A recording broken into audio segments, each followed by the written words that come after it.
this corner steps inside the ring with the great Andre Ward. First off, you mentioned that you first saw my show back in the day with Floyd Mayweather, another pretty good fighter. We shot it right here.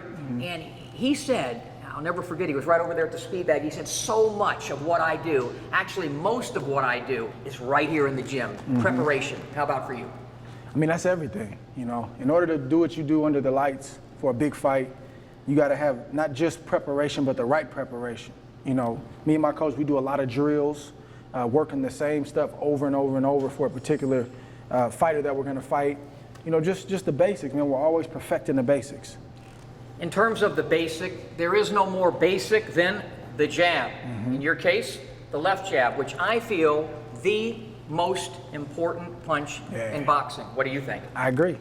A jab can set up a lot for you, and a jab can also get you out of a lot of trouble. You get hit with a big shot and you're hurt, that jab can keep a guy off of you and keep him out of range, and it also allows you can win around with a jab if you know how to use it. So the jab is it's a lost art today. Distance, leverage, timing, a lot of that is set up with the jab. One of the things I love that you do is you fence with it, you know, to get that distance. Give us a little illustration here of Andre Ward's jab, fencing, setting up. Well, I'll give you an example, even with a southpaw. You turn this way for a second. When I fought Chad Dawson, it allows me to touch him, feel him, and then boom, come over the top at the same time. And he doesn't know if I'm gonna parry with it or if I'm gonna feint and come over the top. So this is just something that allows me to not only get in range to punch, but it allows me to get out of range. Throw a punch at me. Then out. Control you with this. Can move you. Can block with it. And keep this here. If I got my right hand up to protect from a hook, you can throw whatever you want to throw. I'm in here. See, Floyd Mayweather does a shoulder roll. He's got this up to protect from a hook. And he's got this shoulder, throw the right hand. Sometimes he'll roll. He's perfected that. Yeah. I was always taught to use this. So when you throw a right hand at me, throw a right hand, and here, and counter, boom. I can, boom, make it real discouraging for you to want to punch. Yeah. If I don't want you to hit me. By the way, since we're on that topic and so many of the young fighters have picked up off that, it's great defensively. But I think that style, that Philly crab, I think it minimizes your offense. Yeah. Your thoughts? Well, you just got to know when to use it.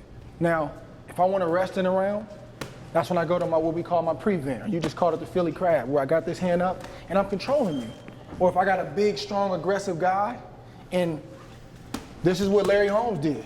First couple rounds, I don't need to do nothing but really just jab and just control you. And one punch that I stole from Floyd Mayweather that he originated was the jab to the stomach. Right to solar plexus. Put both your hands up. Guys are not ready for the jab to the stomach.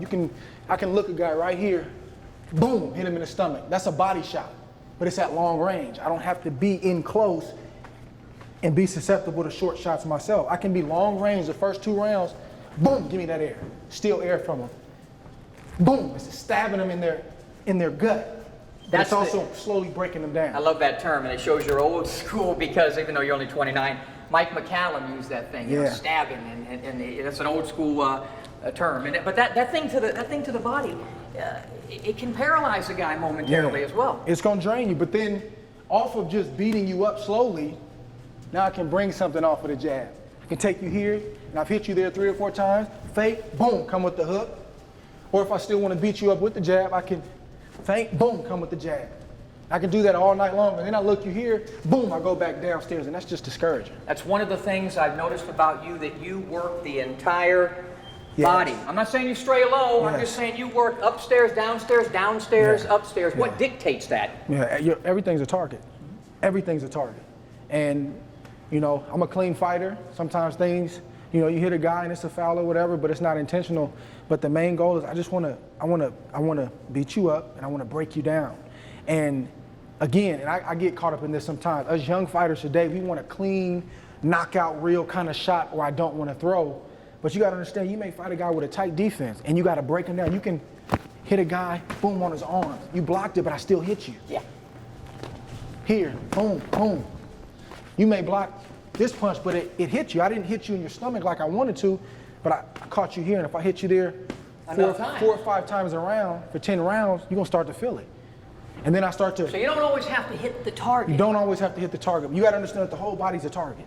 One of the things I noticed about you is sometimes you're throwing a punch to set up another punch. Yeah. Give us an example of that. Talk about that. Yeah. Well, like I just mentioned with the jab, for me, a lot of times, it'll start with a jab. So I don't even have to throw a punch, and I can see what you do if I feint you. Okay, Smitty's got his left hand down. Boom, can feint you. I can step out here, boom, come over the top. That's a let's pick your hand up. Sometimes I feint this way, boom, and the guy will drop that. So I say, okay, I feinted him one time. Feint him again, okay, did it again. Feint him a third time, I got him. Boom, boom, boom. Come with 2 or 3 shots because every time I feinted you, you dropped it. You dropped it. This time, boom, I made you pay for it. That, in the ring, that's amazing, that time of recognition. You know, to be able to think in the eye of the storm and dissect a guy. With you, I call it, maybe you'll like this, instead of hypnotize, with you, I call it hypnotize a guy and be able but to make it work. Yeah. It's one thing to think it, but to make it happen. Yeah. And that's where the mind thinking in the eye of the storm, as Ray Leonard told me, is maybe was his greatest ability. Talk about in a boxing ring, my opponent has a game plan. I have a game plan, but the goal is to let you know that this is my ring. We're gonna fight under my terms, and I'm gonna implement my game plan right away. And there's gonna be some resistance, but I gotta do what I have to do to take control of the ring. This is your house. And one of the ways you control it too is you talk about technical aggression. Talk about the Chad Dawson fight since it was the last time you were in. The ability to, and I'll call it bum rush, but with technical skill. Yeah. And you did that with him. You did not let him relax. You jumped on him, threw 3 combinations, and you finished with the left hook most of the time. Yeah. Talk about being able to, let's call it bum rush, but with technical skills. Well, it's just being physically strong. Mm-hmm. So some people, they don't know how to categorize my style. So they'll say, oh, he's got speed, or he's a good boxer. But you know, I'll use the phrase that Bruce Lee used before. I'm formless. I'm gonna be whatever I need to be. So one thing that people underestimate with me is they get ready to fight, and the cat is out of the bag right now, but they train to just fight a boxer, but the next thing they know, boom, I've slipped up inside of them, and I can push them back, and I can beat on them. Here, boom, they throw, I can block, come, boom, boom, boom, hit you 3 times. Like with Chad Dawson, we just kept pushing them back. The next thing you know, I'm up on you again, but I'm hitting you with short shots. Bang, bang, bang. And no time to react. Bang, bang, getting you out the way. Then we start all over again. Take you back to deep water, let you think about what just happened, and then I'm right back again. And it just keeps going on until you break down. And then all of a sudden, boom, boom, like with Chad, and the shot gets through. Combination punching, I think, has become a lost art with a lot of fighters. It seems like they don't finish combinations. You will use the left jab and occasionally a lead right, but you're a combination puncher. Why is that so important? See, I thought I was a combination puncher too, until Verge told me otherwise. He said, guys like you, guys like Floyd Mayweather, and even Bernard Hopkins, you're a pick'em type fighter. So you'll use a combination to get a guy out of there. He said, but you'll pick a guy. Bing, bing, bing, bing. 3 shots, walk off. Old bing, school. pick you. Bing, bing, bing. So you see Floyd, and they say, oh, he's only throwing this amount of punches around. Yeah, but he has a 70% connect rate. And I think me, Floyd, and maybe Bernard, we're up there as far as the connect rate. Bob Canobio from CompuBox told me yesterday that you're third, but your level of competition is a little bit better than the other guys. Canelo's second. Yeah, Canelo's second. So we'll pick you to death. And then when I see, oh, he's weak, or I just hurt him, then I step up, and now I'm a combination puncher to finish you. I've just hurt you, so I'm going to the body, to the head, back to the body, boom, until I drop you or the referee waves off the fight. But in between there, I'm gonna pick you, 2s and 3s, maybe a 4-punch combination, and back to the jab. You're a physically strong dude. A lot of guys, I don't think, realize how strong you are. Shane Mosley said the same thing in his prime. He felt these guys didn't realize my strength because they saw all that speed. And one of the things that you do is bodying off a guy. It seems like you control, in the phone booth even, you know, you control the other guy's body. And talk about that and how you do it. My inside game, and I still feel like it's evolving, like that came from just years of drilling with Verge. Him saying, listen, in the pro ranks, you're not gonna always be able to be here. You gotta learn to slip up inside a guy and not favor any hand. That means not just wanna throw the left hook to the body, and if it's not there, throw it, but just throw. Muscle a guy back, let him know you're in a fight. Hold him down, boom, boom, get him out of there, push him back. That's rough on a guy. And then it happens maybe a minute and a half out of each round where I'm pretty, then I'm brutalizing, getting you off you, holding you up, hitting you with that straight right to the body like I want. Boom, I see your liver's open, boom, boom. Like, that's what it's about for me. It's, man, he's fencing me right now. Boom, he hit me with a quick shot. Now he's bullying me. It's just so many things going on in the course of a round, it's hard to deal with. Not only are you thinking about what's going on up top in your combinations, but you're also, your feet are pretty quick. Yes. And maybe that's that running back and safety Yes. that I heard you played in football. Yeah. Because it seems like when you're on the inside with a guy, you're able to, with just in a few seconds, line up his body and be able to angle off, you know, side to side, one side or the other, to set up whatever combination you need to get in, whether it be a left uppercut, right uppercut, or left hook, right hook, whatever. Talk about that. Let's illustrate. Yeah, let me tell you this real quick. These days, a lot of fighters are taught hands first. They never look at their feet. Just throw a jab. You're teaching the kid how to box. I was taught feet first. Learn to use your feet with the jab. So that way, throw at me. Just throw a combination. Control you with my feet. I don't have to throw a punch. I'm making you use your feet. And all of a sudden, I'm back up inside, and we're gonna fight the fight I wanna fight. Now, in the center of the ring, I don't even have to move that much. It's inches, but it starts with my feet, not my hands. Here. Throw a jab. Here, boom, got you, I'm off. So it's the feet that, Feet first. If you haven't trained your feet the way that I've trained my feet, you're gonna get tired. If all your mitt work is in place with your coach here, and you got to throw a pretty combination, but you're not moving your feet, but I'm drilling my feet every day, moving my feet, learning how to move like this, and we get into a situation where you have to move your feet faster than you want to, plus you're getting hit, it's gonna be rough. How does a fighter learn that? You have some God-given talent. How does a guy learn that? Well, it's like I said with me and my coach, drills. Right. Drills in the ring where I want to stand here and look pretty with Verge. He's like, no. Come behind the jabs, track me down, and then let go of your punches. And then I'm coming at you, get out of the way, get out of the way. Just years and years of drills.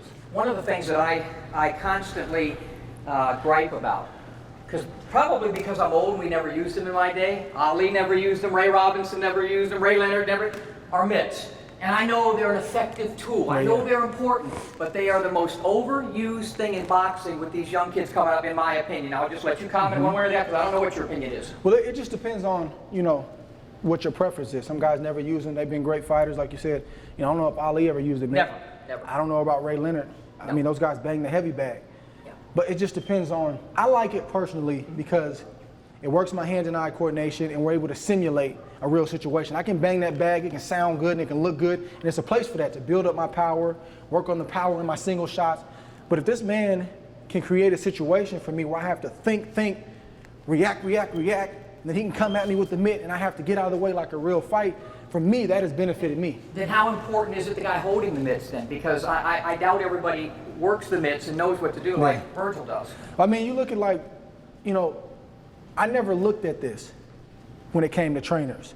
And Verge used to always say, man, if you look at probably 80% of mitt work, it's all in place. Guy has a pretty target here, pretty target here, pretty target. And you hear pop, pop, pop, pop, pop, pop, pop. He said, and I'm gonna be honest with you, I don't like a lot of the drills we do because it takes me out of my comfort zone and it makes me work my whole body instead of just standing here banging away looking pretty. But when I get in the ring, it transfers over. When I compare you to other fighters, I go back, I don't know, you won't remember, well, you probably will. You better remember the name Henry Armstrong. Oh, yeah. 3 titles at one time. And then I think of guys, there's some Leonard in you. Mm-hmm. There's some Holyfield in you. There is. Yeah. And there's some Bernard Hopkins. Yeah. the total package. Yeah. What do you think about those names? I've watched all those guys. You know, every single one of those fighters you mentioned, I've watched, I've studied, and I don't intentionally take from them, but I mean, watching them long enough, you take from them. And I've never wanted to be a guy who had one style where, you know, hey man, Andre's a good boxer, but if you pressure him and bully him back, you'll get him. Or hey, he's a good brawler, but if you box him, you can outbox. I wanted to be an all-around guy, and that's what I'm developing into being is, man, I can fight a tall, rangy southpaw like Chad, but I can also fight, you know, a rugged guy like Abraham or Miranda. Like that's the fighter that I always wanted to be, an all-terrain fighter in this ring where I'm comfortable. If my back is to the ropes and you're coming at me, I know what to do. I'm comfortable in the center of the ring. I can counter, I can do. I'm comfortable backing you up if I gotta push you back.